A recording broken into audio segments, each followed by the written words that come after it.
Hello virtual pilots, Sim Update 3 for Microsoft Flight Simulator got released and brought with it the long-awaited contrail effects and many fixes and changes to the sim.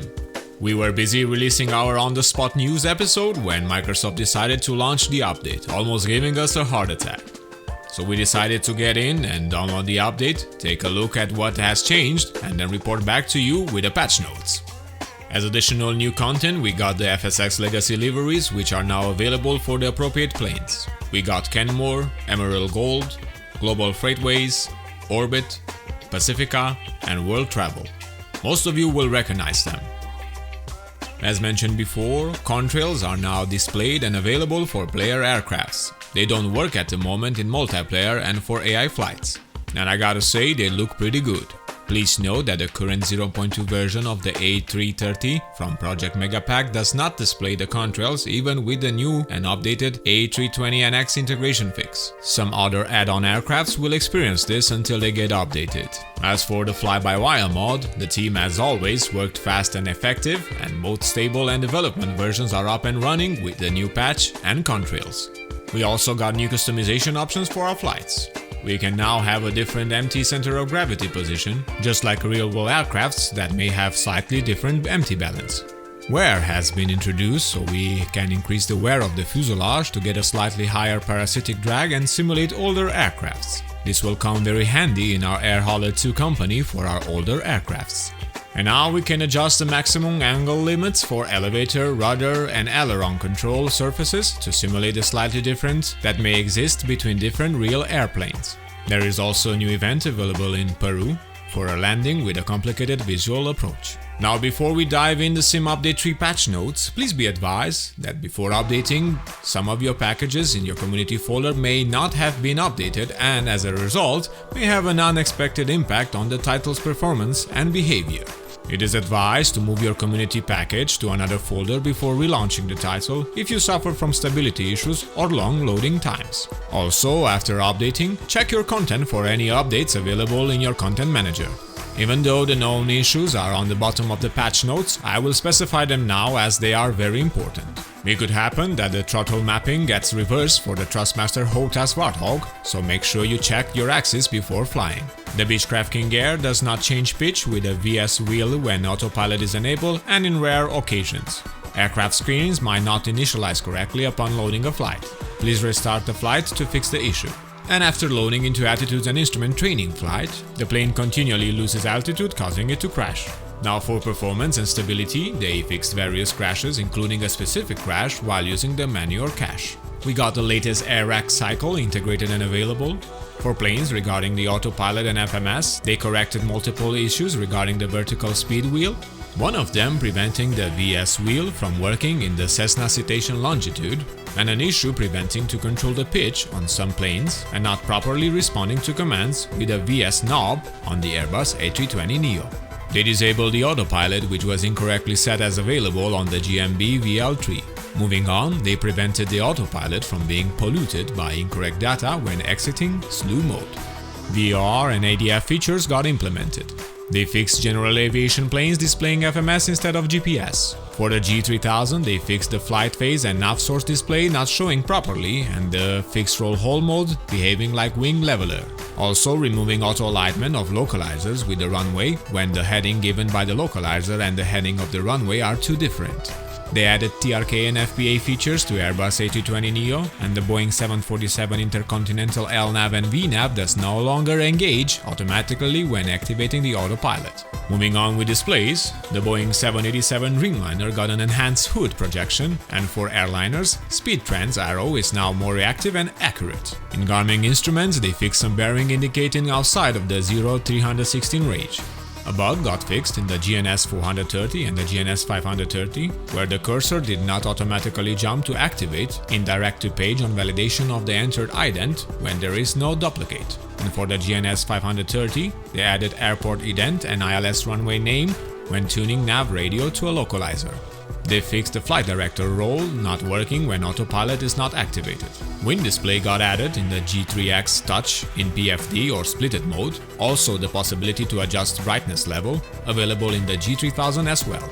They fixed an issue in the FLT files that led to the flight plan not being loaded in instruments, and the display of the LDA approaches, which were wrongly aligned to the runway at the end of their path. And those were all the changes to displays. Moving on with engines. They fixed the Beechcraft Baron G58 incorrectly having auto mixtures enabled, corrected an issue causing the auto start sequence of the Boeing 747 to activate the batteries later than expected. They re-enabled the starter X set keys, which used to throw an error and toggle the starter. They now correctly set the starter to on or off. They corrected an issue causing the starter to affect the plane's RPM excessively when the piston power scalar of the plane is bigger than 1, and an issue which will prevent the engines from ever shutting down while in a limited fuel mode.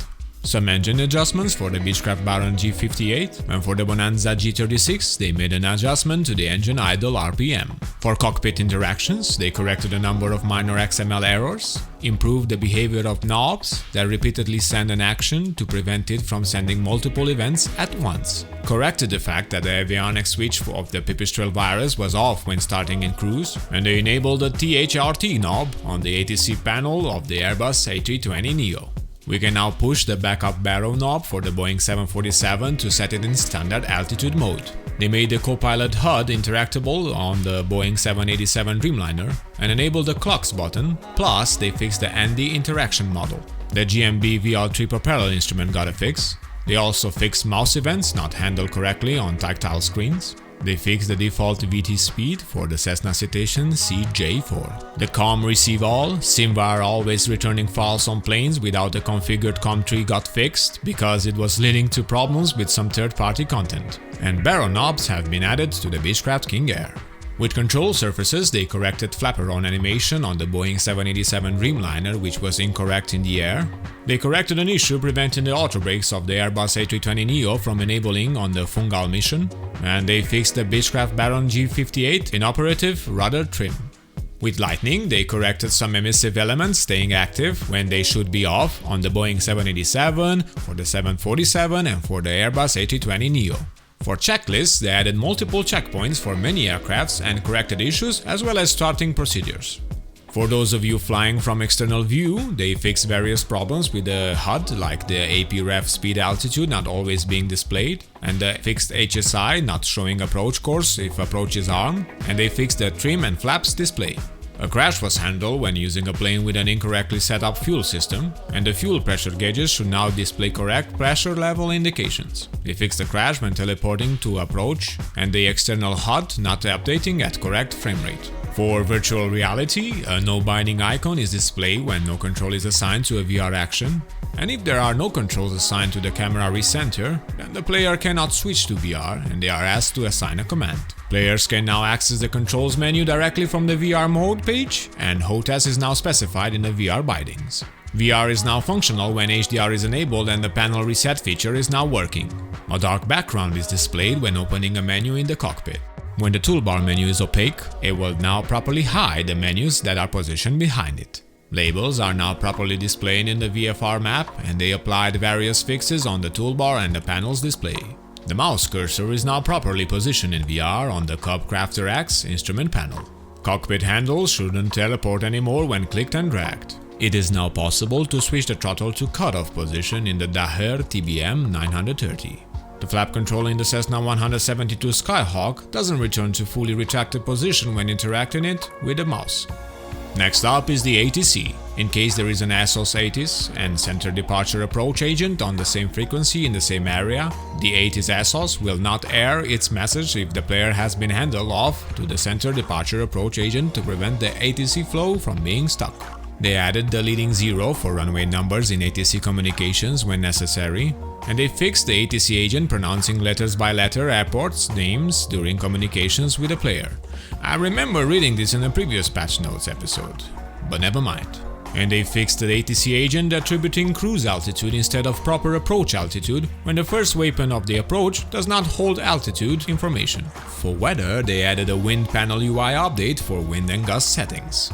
In the world map section, we will get a properly set runway when setting approach in the world map, and a change behavior of precision marking field in the scenery editor to allow for the markings to be displayed in case of short runways. All waypoints are displaying from data on the world map, and they changed the zoom scores to compensate for the amount of new points. They also fixed the behavior of world map, which was attributing closed runways over open runways under certain conditions. Next stop, the world. They fixed the outlines against clouds and objects in-game introduced in the previous update. Lights should no longer be too dark under mountain shadows with low quality settings, and the light size for the taxiways have been tweaked. For those of you involved with the SDK, they added more documentation, link is in the video description as well. They added samples for airport services, and the left gauge in the mouse aircraft sample has been reworked to provide clearer information. For the scenery editor, they trimmed leading spaces in package title and fixed a bug that would not update the scene list when adding an object while having no object selected. Also, they fixed an issue to avoid unwanted airport modification and a crash when hiding all taxiway points for an airport. So that's it. I hope everyone gets to enjoy the new version of Microsoft Flight Simulator. Stay tuned for the Q&A coverage here at How I Play, where we take the long 90 minutes live with Asobo and Microsoft and compact it in a small, around 12 minutes show with all the important information you need to know. I am Andre Celesti, remember to fly safe, and I'll see you next time.